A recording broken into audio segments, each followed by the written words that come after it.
بسم اللہ الرحمن الرحیم۔ السلام علیکم ورحمۃ اللہ وبرکاتہ۔ میرے دوستو، آج دسمبر کی 22 تاریخ ہے۔ صبح کے 8 بج کے 30 منٹ ہوئے لندن میں۔ میں ہوں آپ کا دوست نثار جوید۔ ہم یہاں پہ بیٹھ کے ہمیشہ کی طرح بات کریں گے خبروں سے تھوڑا آگے، اور خبریں پاکستان کی بھی اور پاکستانیوں کی بھی، جبکہ ہمیں خبریں ملتی ہیں پاکستانیوں کی خبر بہت کم ملتی ہے۔ عدالتوں میں، کچہریوں میں، ہسپتالوں میں، سڑکوں پہ، ایوانوں میں، ہر جگہ پہ پاکستانی کی خبر سب سے اینڈ میں ملتی ہے۔ کیسز لگتے ہیں تو عدالتوں میں جب بھی پک اینڈ چوز کے کیسز لگتے ہیں، سیاستدانوں کے کیسز، فوج کے کیسز، اداروں کے کیسز 1 سیکنڈ میں لگتے ہیں، رات کو 12 بجے بھی لگتے ہیں، لاڈلوں کے کیسز۔ لیکن جو پاکستانی ہے وہ دادا کیس کرتا ہے، پوتا کے رزلٹ لیتا ہے۔ بندہ پھانسی چڑھ چکا ہوتا ہے، اس کے پھانسی چڑھنے کے 10 سال بعد اس کی رہائی کے وہ فیصلہ آ جاتا ہے۔ یہ پاکستان کا حال ہے پاکستان کے اندر۔ بہرحال ہم کرتے ہیں خبروں پہ پہلے بات۔ خبریں کون کون سی گرم ہیں پاکستان میں؟ خبریں آج کل چل رہی ہیں جو خان صاحب کے گند کی ویڈیوز آڈیوز آئی ہیں، ان کے اوپر سارا میڈیا اس وقت لگا ہوا ہے۔ اور دوسری خبر یہ چل رہی ہے کہ پنجاب میں کیا ہو رہا ہے۔ یہ 2 خبریں اس وقت فل گرم ہیں۔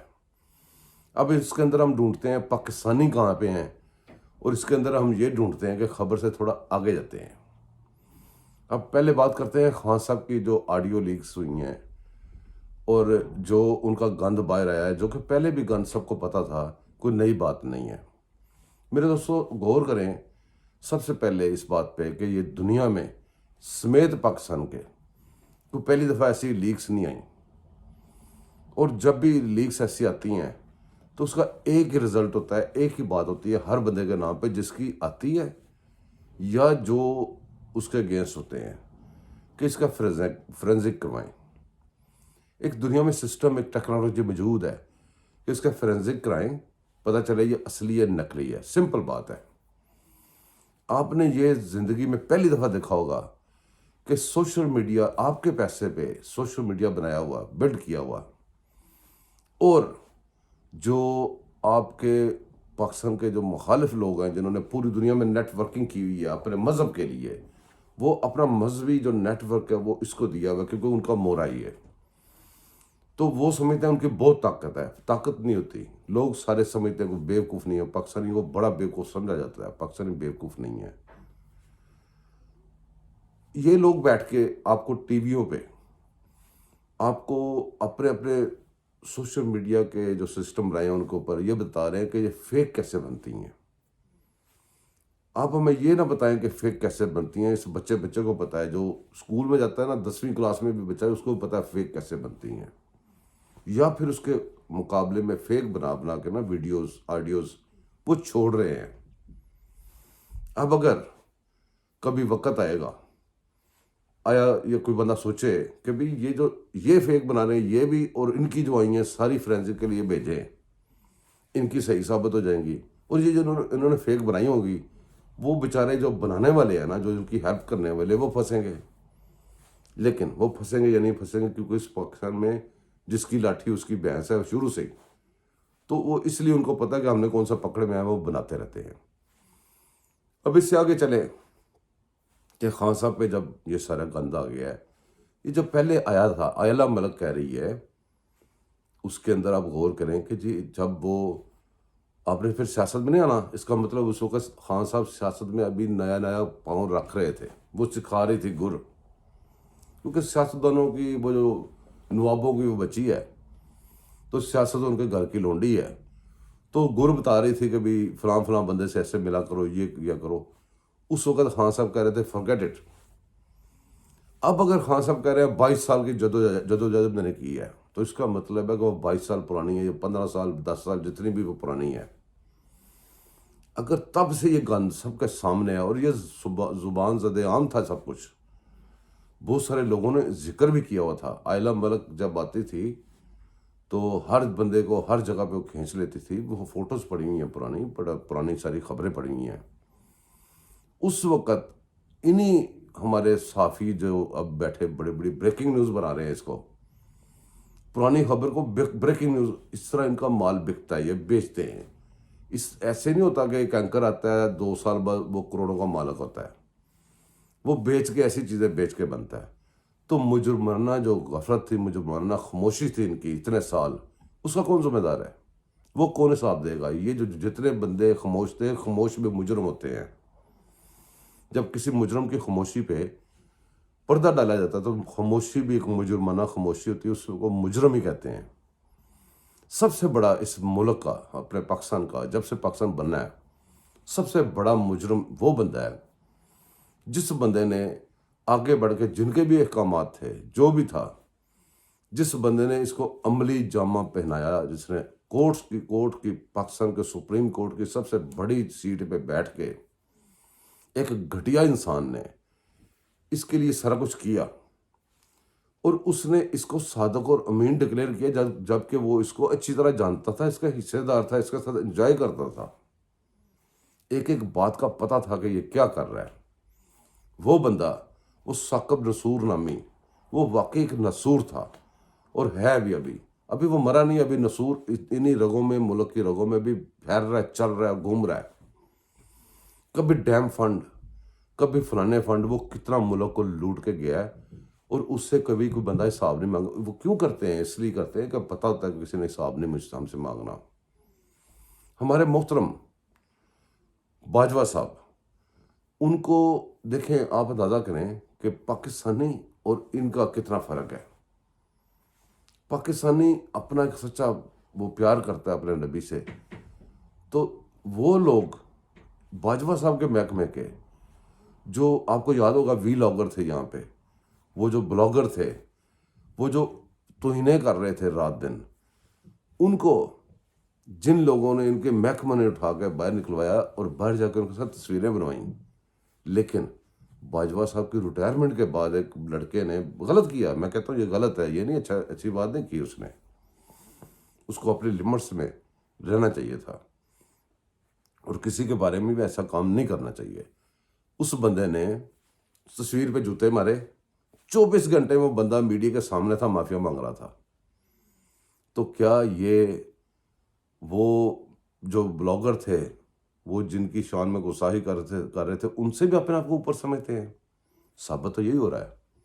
آگے چلیں. خاموشی جیسے ہم نے بات کی ہے کہ خاموشی بھی ایک گناہ ہے.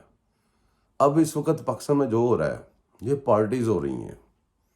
آپ ایک چھوٹی موٹی شادی کرتے ہیں میرے پاکستانیوں، آپ دیکھیں کہ کتنا خرچہ ہو جاتا ہے.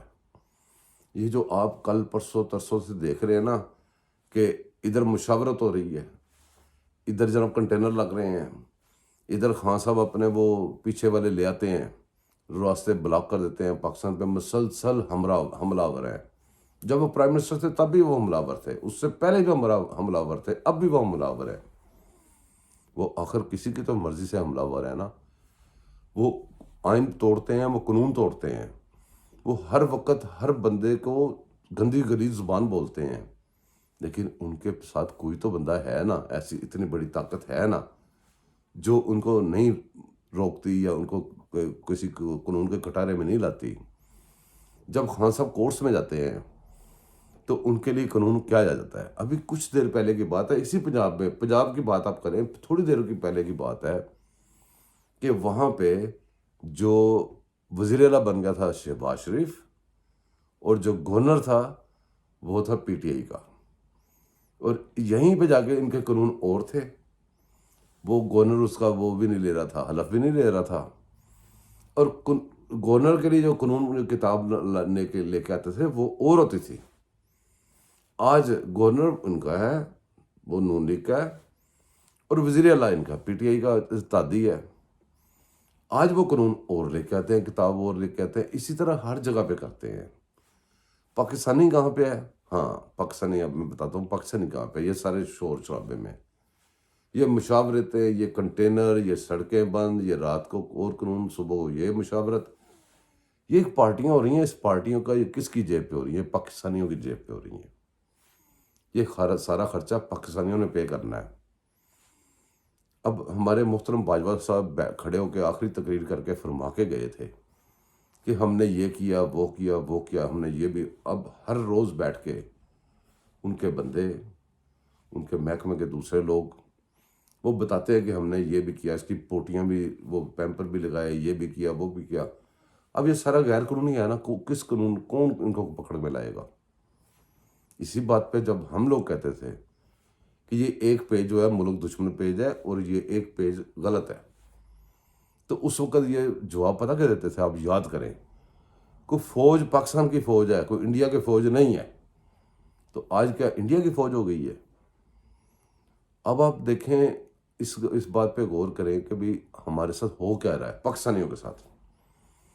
جب باجوہ صاحب نے یہ سارا کرتب فیض امیر صاحب نے نہیں کیا تھا، ابھی ہمارے اداروں نے یہ سارا گند نہیں مارا تھا، عمران خان نامی ایک بندے کو لے کے نہیں بھی آئے تھے، ہمارے اوپر کتنا قرضہ تھا، ہماری معیشت کہاں جا رہی تھی۔ آپ صرف یہ غور کریں، پاکستانی بنے، پاکستانی بن کے سوچیں۔ اس کے بعد یہ ڈرامے شروع ہوئے، ہمارا سی پیک کدھر گیا، ہمارے ترقی کے سارے راستے کیسے بند ہوئے، ہمارے قرضے کہاں پہ چلے گئے۔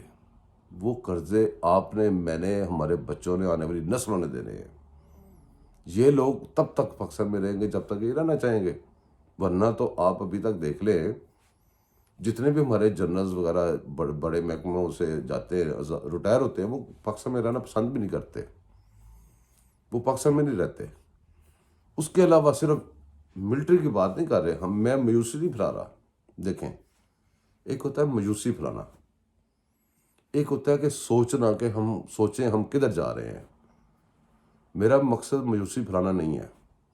یہ بڑے بڑے اداروں کے لوگ آپ دیکھ رہے ہیں، جو بھی ذرا سا بھی تھوڑے چار پیسے آتے ہیں، سب سے پہلے باہر کسی ملک کی نیشنلٹی لیتا ہے، وہ بندہ اپنے ملک کو چھوڑتا ہے، باہر چلا جاتا ہے۔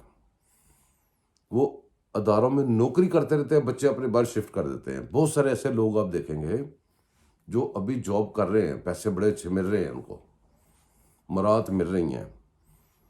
مراد سے مجھے یاد آیا کہ جو ہمارے ایسے قانون کہتے ہیں، قانون بن گیا ہوا ہے، قانون نہیں ایسا کوئی بنا ہوا کہ اس بندے نے ریٹائر ہونا ہے، اس کو اتنے پلاٹس ملنے ہیں۔ آپ اندازہ کریں، ٹوٹل کبھی کیلکولیشن کر کے دیکھیں پاکستانیوں، آپ دیکھو کہ بھی کبھی سوچنا، اگر یہ قانون اسی طرح چلتا رہا، اسی طرح پلاٹ کے بندر بانٹ ہوتے رہی پلاٹس کی، تو کتنا عرصہ لگے گا جی کہ یہ سارا پاکستان جو ہے یہ لوگ ساری پاکستان کی زمین لے جائیں گے، اور آپ کدھر جائیں گے؟ ابھی بھی آپ کو انہوں نے بڑے بڑے شہروں سے نکال دیا ہوا ہے۔ جو طاقتور لوگ ہیں، وہ ضروری نہیں طاقتور صرف فوج ہی ہے، بیوروکریسی بھی طاقتور ہے۔ آپ کے لیے تو تھانے دار بھی طاقتور ہے، آپ کے لیے تو بجلی کے وابڈا کے دفتر میں چلے ہیں، وہ بھی طاقتور ہے۔ کہتے ہیں ایک نہیں دو پاکستان، دو نہیں ایک پاکستان، کوئی کچھ نعرہ لگاتا ہے، کوئی کچھ لگاتا ہے۔ لیکن ابھی دیکھیں، آپ غور کریں، آپ کے لیے، آپ کسی محکمے میں چلے جائیں، آپ کے لیے کیو ہے، ان لوگوں کے لیے کیوں نہیں ہے۔ وہ باہر سے آتے ہیں، دندناتے اندر جاتے ہیں، بیٹھ کے وہ چائے بھی پیتے ہیں اور کام بھی کروا کے جاتے ہیں۔ ہاسپٹل میں چلے جائیں، آپ کے لیے اور ہے ہاسپٹل، ان کے لیے ہاسپٹل اور ہے۔ آپ کسی بھی جگہ پہ چلے جائیں، یہاں تک کہ آپ یہ میڈیا دیکھ رہے ہیں، یہ میڈیا ایک پارٹی کے لیے اور ہے، دوسری کی پارٹی کے لیے اور ہے۔ ایک میڈیا وہ ہے جس کو آپ آن کریں گے تو ہر وقت وہ کیڑے کو زندہ رکھنے کے لیے، جو گندا کیڑا پیدا کیا نا، اس کو زندہ بس کھان آ رہا ہے، یہ ہو گیا، وہ ہو گیا۔ اور دوسرے میڈیا پہ آپ لگائیں گے، وہ لگا کے بھی وہ چلا گیا، ختم ہو گیا، اس کی کہانی ختم ہو گئی ہے۔ کورٹس میں چلے جائیں تو ان کے کیسز تاریخ لگتی ہے، پاکستانی کو تاریخ کبھی نہیں لگی۔ پاکستانیوں کے کیسز ہیں، وہ کینسل کر کے، تاریخیں لگی ہوئی کینسل کر کے، ایک بندہ پتہ نہیں کہاں سے آ رہا ہے، سپریم کورٹ میں کراچی سے آ رہا ہے، ایک مثال ہے، اور بڑی مشکل پہنچا، رات کو پہنچا، کرایہ بھی لگایا اس نے، وکیل کو فیسیں بھی دے دی ہیں، صبح اس کا کیس کینسل کیا ہوا ہے جی کہ یہ عمران خان کا کیس لگ گیا، یہ نواز شریف کا کیس لگ گیا ہے، یہ فلاں کا کیس لگ گیا ہے۔ تو پاکستانی جو ہیں وہ ان کو آخری پچھلی سیٹ پہ بٹھایا گیا ہوا ہے۔ اگر کچھ بچنا ہے تو ان کو ملنا ہے، اگر کچھ نہیں بچنا تو وہ بھول جائے، اس کو کچھ نہیں ملے گا۔ ابھی ہم بات کرتے ہیں، آگے چلتے ہیں۔ یہ پنجاب کی صورتحال پہ بھی ہماری بات ہو گئی، یہ فیک ویڈیو پہ بھی بات ہو گئی۔ اب ہم چلتے ہیں جی آگے، کہ آگے ہمارے ساتھ ہونا کیا ہے۔ وہ آپ نے پرانی ایک واقعہ سنا ہوگا کہ لطیفہ ہے کہ وہ ایک لڑکا بڑا شرارتی تھا کسی اسکول میں، تو جب بھی کوئی کام خراب ہو جاتا تھا، ماسٹر جو تھے، ٹیچرز جو تھے، وہ فوراً کہتے تھے بھی اس کو پکڑو، اس نے کیا ہوگا۔ تو ہوا ایسے کہ ایک دن کلاس لگی تھی، ماسٹر صاحب کا باہر سے میسج آیا، تو انہوں نے بندے نے آ کے بتایا، ماسٹر صاحب آپ کے ماموں ٹانگے سے گر گئے ہیں، ان کی ایک ٹانگ ٹوٹ گئی ہے۔ تو ابھی وہ ماسٹر صاحب سونے رہے تھے تو لڑکے نے اٹھ کے کان پکڑ لیے۔ ماسٹر صاحب نے کہا تمہیں کیا ہوا؟ کہتا ہے یہ میرے اوپر ہی پڑھنا ہے۔ اب یہ جو کچھ ہو رہا ہے یہ عوام کے اوپر ہی پڑھنا ہے بھائی۔ یہ جو کچھ کر رہے ہیں، یہ جو ڈرامے لگے ہوئے ہیں، یہ ڈرامے کی کچھ وجہ ہے، اس کو کیوں نہیں دیکھیں میری بات سنیں، یہ سارے ڈراموں کی وجہ کیا ہے؟ ہماری سڑکیں وغیرہ، ایک ہی دفعہ یہ جو ڈرامے باز جج ہیں بیٹھ کے فیصلہ کریں کہ وہ صحیح ہے یا غلط ہے۔ اگر صحیح ہے تو اس کی مان لیں، جو غلط ہے تو اس کو اندر کر دیں، تو آپ کا بحران ختم ہو گئے۔ بحران سے جائے گئے ہوئے ہیں ملک کو کمزور کرنے کے لیے، آپ کے اوپر اور قرضے چڑھانے کے لیے، آپ کو اور کمزور کرنے کے لیے۔ ہم اچھے کی امید رکھنے والی قوم ہے، اور رکھنی بھی چاہیے۔ ہم نے اچھے کی امید رکھ کے بیٹھے ہوئے ہیں، سوچ رہے ہیں کہ کب اچھائی ہمارے ساتھ ہوگی، کب کوئی اچھا کام ہمارے ساتھ ہوگا۔ اللہ سے دعائیں مانگتے ہیں، لیکن خوشی کی بات یہ ہے، امید کی بات یہ ہے، مسلمان امید نہیں چھوڑتا کہ جو کچھ بھی یہ کرتے ہیں، ہمارے ساتھ جتنا بھی ظلم کرتے ہیں، پاکستانی قوم رب سے مانگتی ہے، اپنے اللہ سے مانگتی ہے، تو کوئی نہ کوئی راستہ اللہ تعالیٰ نکال ہی دیتا ہے۔ یہ سوچ نہیں سکتے جہاں سے ہمارے اوپر خیر ہو جاتی ہے۔ نہ یہ ظلم سے باز آ رہے ہیں، نہ وہ اپنے کرم سے باز آ رہا ہے۔ تو پاکستانی جو ہے وہ ایک فٹ بال بنا ہوا ہے، تو اس طرح ہم کھیل رہے ہیں۔ ہم یہاں پہ بیٹھ کے اس لیے نہیں ڈسکس کر رہے کہ ہم میوزک پلائیں، ہم سوچ پیدا کرنے چاہتے ہیں، سوچیں کہ ہم کدھر کے جا رہے ہیں۔ اس سے پہلے کہ 75 سال ہم نے ضائع کر لیے ہیں، باقی 75 سال آنے والے بچوں کو ہم یہی سارا گند دے کے جائیں، غلط ہے۔ اس کے بعد سوچنا چاہیے۔ یہ جو میں ویڈیوز بناتا ہوں، ایفرٹس بناتا ہوں، اگر آپ کو جتنی اچھی لگے اتنی میرے ساتھ سپورٹ کر دیجیے گا پلیز۔ اپنا خیال رکھیں، اگلے ویلاگ میں پھر ملیں گے، تو خوش رہا کریں۔ اللہ حافظ۔